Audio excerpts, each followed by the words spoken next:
Hello दोस्तों, welcome back to my channel. तो आज हम बनाने वाले हैं गेहूं के आटे का बहुत ही टेस्टी नाश्ता। तो चलिए बनाते हैं। तो यहाँ पे देखिए, सबसे पहले हम लेते हैं बॉयल आलू। तो यहाँ पे नए आलू है, इसको अच्छे से आप धुल करके बॉयल कर लीजिए। फिर इसको रख दीजिए 1 से 2 घंटे के लिए, ताकि जो आलू है बिल्कुल सॉफ्ट हो जाए और उसमें बिल्कुल भी चिपचिपापन ना रहे। तभी आप आलू को मैश करिए। फिर मैशर की सहायता से इसको हम मैश कर लेते हैं। तो बहुत ही ईजिली ये मैश हो जाता है। तो यहाँ पे देखिए आलू अच्छी तरह से मैश हो गया है। जो मैशर में लगा था उसको भी हम निकाल लेते हैं आलू को।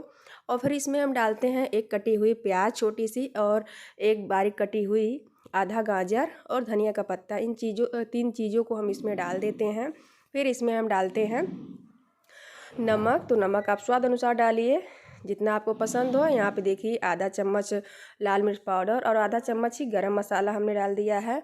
और फिर यहाँ पे थोड़ी सी अजवाइन हम डाल देते हैं। अजवाइन का फ्लेवर बहुत ही अच्छा आएगा। फिर यहाँ पे देखिए हमने जीरा और मरीच को डाल दिया है। जीरा मरीच को आप भून लीजिए, फिर उसको आप दरदरा पीस लीजिए, उसको डाल दीजिए। इससे इसका फ्लेवर बहुत ही अच्छा आएगा, बहुत ही चटपटा लगेगा खाने में।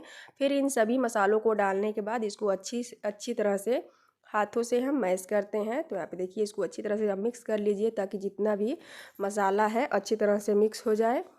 और फिर इसको हम ढक देते हैं। तो यहाँ पे स्टफिंग हमारी बन करके रेडी है। फिर चलिए हम लगाते हैं आटे का डो। तो यहाँ पे देखिए 1 कटोरी हमने गेहूं का आटा लिया है। उसमें हम डालते हैं नमक स्वाद अनुसार।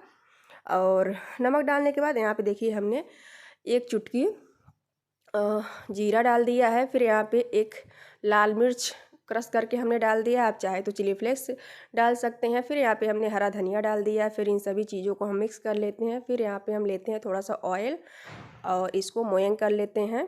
तो इसको अच्छी तरह से मोयन करने के बाद थोड़ा सा इसमें से आटा हम 2 चम्मच के करीब एक अलग कटोरी में निकाल लेते हैं। इसका यूज अभी हम बाद में करेंगे। और फिर आटे में थोड़ा थोड़ा पानी डाल करके इसको एक सॉफ्ट सा हम डो लगा लेंगे आटे का। बहुत हार्ड नहीं, बहुत ही सॉफ्ट लगाएंगे। तो आप देखिए आटा बहुत ही नरम होना चाहिए, जैसे हम रोटी बनाते हैं या आलू के पराठे वगैरह बनाते हैं उसी टाइप का नरम होना चाहिए। तो यहाँ पे देखिए इसको हम अच्छी तरह से गूँथ लेते हैं मसल मसल कर, क्योंकि आटा जितना ही अच्छा गूँथा रहेगा हमारा नाश्ता उतना ही अच्छा बनेगा। और फिर जो हमने 2 चम्मच निकाल रखा था आटा, उसमें हम थोड़ी सी सौंफ और कस्तूरी मेथी डाल करके इसको फेंट लेंगे। इसकी एक पतली सी स्लेरी हम बना लेंगे। तो यहाँ पे देखिए इसको हम फेंट लेते हैं पहले। और बहुत गाढ़ी भी नहीं होनी चाहिए, बहुत पतली भी नहीं होनी चाहिए। तो यहाँ पे जो स्लेरी बन गई है, अब इसमें हम डालते हैं थोड़ा सा लाल मिर्च पाउडर और थोड़ा सा कलर आने के लिए हल्दी 1 चुटकी, और 1 चुटकी ही हम यहाँ पे नमक भी डाल देते हैं। तो नमक आप अपने अकॉर्डिंग डालिए, जितना आपको पसंद हो स्वाद अनुसार डालिए। फिर यहाँ पे देखिए हम इसको थोड़ा सा और क्रिस्पी बनाने के लिए इसमें 1 चम्मच के करीब चावल का आटा डाल दिए हैं। तो चावल का आटा डालने से क्या होगा, जो हमारा नाश्ता है बहुत ही क्रिस्पी बनेगा। तो चलिए अब इसको हम बनाते हैं। तो यहाँ पे लेते हैं हम आटा। तो आटा की 1 लोई हम बना लेते हैं, 1 ही लोई हम बनाएंगे। तो यहाँ पे देखिए इसको पहले हाथों में लेकर गोल गोल घुमा लेते हैं, और फिर इसमें थोड़ा सा हम आटा लगाते हैं। और आटा लगाने के बाद इसकी एक बड़ी सी रोटी हम बना लेंगे।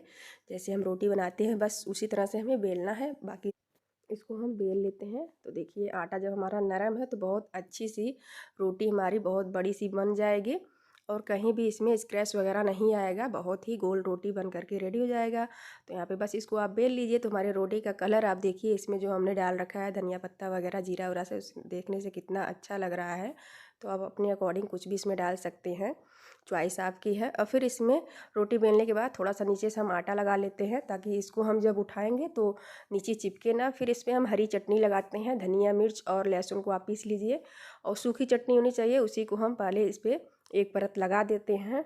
और फिर हम लेते हैं आलू की स्टफिंग जो हमने बना करके रखी थी। तो यहाँ पे 1 कटोरी भर करके एक ही बार में हम बना रहे हैं। तो यहाँ पे इसको रोटी के ऊपर रखने के बाद हरी चटनी लगाने के बाद इसको रखते हैं, और फिर इसको चारों तरफ हम फैला लेते हैं। आप हाथों से फैलाएं या चम्मच की सहायता से। फिर एक राउंड देखिए यहाँ पे आगे की साइड से इसको मोड़ लेंगे, पतली सी परत हम करते जाएंगे, और इसको हाथों से हम दाबते जाएंगे, ताकि कहीं भी फूला फूला ना दिखे। और इसको बस अच्छी तरह से जैसे हम इसको राउंड घुमाएंगे, इसको हाथों से हम दाबते जाएंगे, और फिर बिल्कुल इसको लंबे आकार का हम बना लेंगे। तो यहाँ पे देखिए बन करके रेडी हो गया। फिर नीचे हम आटा लगाएंगे। आटा लगाने के बाद इसको हम ऊपर से रख देते हैं, फिर इसको हम दाब देते हैं, हाथों से सेट कर देते हैं। तो यहाँ पे देखिए हमने लिया है धागा, जो कपड़े हम सिलते हैं वही धागा है। और फिर इसको छोटा सा हम तोड़ लेते हैं। और तोड़ने के बाद इससे हम इसके कट लगाएंगे, क्योंकि अगर हम चाकू से काटेंगे तो इसका शेप अच्छा नहीं आएगा, इसलिए इसको हम धागे से काट रहे हैं। तो अभी मैं दिखा रही हूँ आपको, देखिए कितना ईजिली ये कट जा रहा है। और जो आटा है ना वो बिल्कुल भी इसका शेप ख़राब नहीं हो रहा है और बहुत अच्छे से कट जा रहा है। तो चाकू से अगर हम काटते तो ऐसा नहीं होता, बिगड़ ही जाता है इसका शेप। तो यहाँ पे देखिए कई लेयर वाली हमारा ये नाश्ता बन करके रेडी हो गया है। और इसको ऐसे ही हम कट कर लेते हैं धागे की सहायता से। तो देखिए बहुत ही आसान तरीके से कट जा रहा है और कोई भी दिक्कत नहीं हो रही है। तो आपकी चॉइस है, आप चाहें तो इसको चाकू से भी काट सकते हैं या धागे से भी काट सकते हैं, लेकिन धागा से काटेंगे तो ज़्यादा अच्छा रहेगा और बहुत अच्छी तरह से कट जाएगा। तो यहाँ पे सभी नाश्ता हमारा कट करके रेडी हो गया है। तो इसका कलर देखिए बहुत ही देखने में ही यम्मी लग रहा है। तो चलिए अब इसको हम फ्राई करते हैं। तो सबसे पहले हम गैस पे चढ़ाते हैं कढ़ाई, उसमें और ऑयल जो भी आप खाते हो, तो यहाँ पे हमने रिफाइंड ऑयल डाल दिया है। फिर हम जो स्लैरी बनाए हैं उसमें एक नाश्ते को उठाते हैं, आटे के नाश्ते को, और उसमें डिप करते हैं। फिर इसको निकाल करके हम कढ़ाई में डालते जाएंगे, जैसे हम पकौड़े तलते हैं उसी टाइप से हमें ये बनाना है।